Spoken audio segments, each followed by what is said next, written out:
अच्युतं केशवं रामनारायणं कृष्णदामोदरं वासुदेवं हरिं श्रीधरं माधवं गोपिकावल्लभं जानकीनायकं रामचन्द्रं भजे।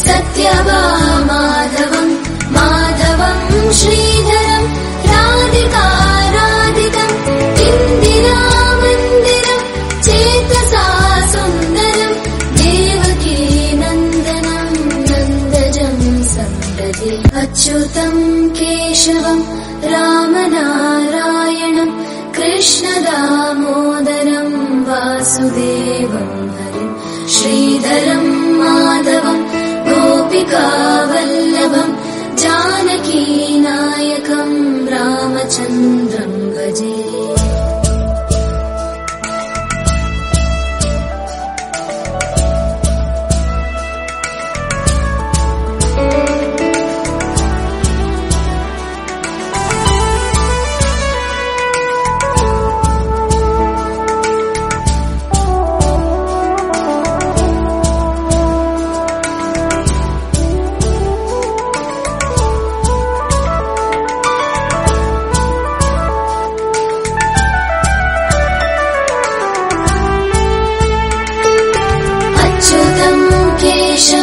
सत्यभामा